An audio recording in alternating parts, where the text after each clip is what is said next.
આયોજન કરવા બદલ હું સૌ પ્રથમ શાંતાબેનને ખૂબ ખૂબ હું અભિનંદન આપું છું ને આપણે બધા એમની તાળીઓથી વધાવીએ. નરેશભાઈ, એમની ટીમ અને સમાજના બધા જ આગેવાનોને ખૂબ ખૂબ અભિનંદન અને શુભકામના. પૂજ્ય શાસ્ત્રીજી હમણાં કીધું કે કાંવરિયા દેવી પૂજક સમાજ દ્વારા આજે આ પ્રથમ ભાગવત કથાનું આયોજન છે. અને જ્યારે આમંત્રણ મળ્યું અને આમંત્રણ આપવા માટે મારા ઘરે પધારેલા અને ત્યારે મેં કીધું હતું કે હું ચોક્કસ કથામાં આવીશ, મને ગમશે, તમને બધાને મળવાનું ગમશે અને આવીને ખૂબ આનંદ થયો તમને બધાને મળી કરીને. ખૂબ સુંદર અને સરસ આયોજન અને આવા સરસ મજાના કાર્યના માધ્યમથી આજે બધાને આ કથાના માધ્યમથી આજે બધાને આપણને જોડાવાનો અવસર પ્રાપ્ત થયો છે. એ ખરેખર ધન્યવાદ છે.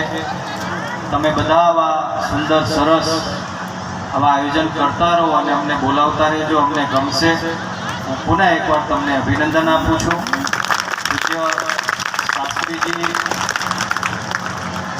આપણને ખૂબ સુંદર કથાનું અહીંથી રસપાન કરાવી રહ્યા છે. ત્યારે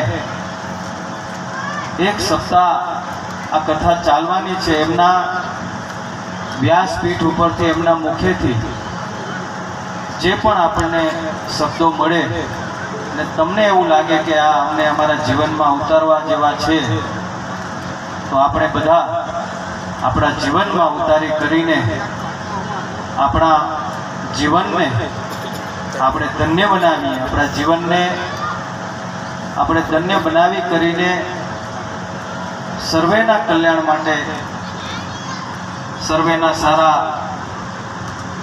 વિચારો લઈ કરીને આપણે સમાજની અંદર આવા સત્ય કાર્યની અંદર બધા સહભાગી બનીએ એવી પણ હું આજે આપ સૌ પાસે પ્રાર્થના કરું છું. પૂજ્ય શાસ્ત્રીજીને મારા પુનઃ એકવાર ભરત મહારાજને કોટી કોટી વંદન છે અને આયોજન બદલ હું જેટલા પણ અભિનંદન આપું એટલા છે. ખૂબ સરસ સુંદર આયોજન કર્યું છે. એના માટે તમારી આખી ટીમને ખૂબ ખૂબ મારી હૃદયપૂર્વકની શુભકામના અને શુભેચ્છા પાઠવું છું. આપ સૌનો આભાર. ધન્યવાદ.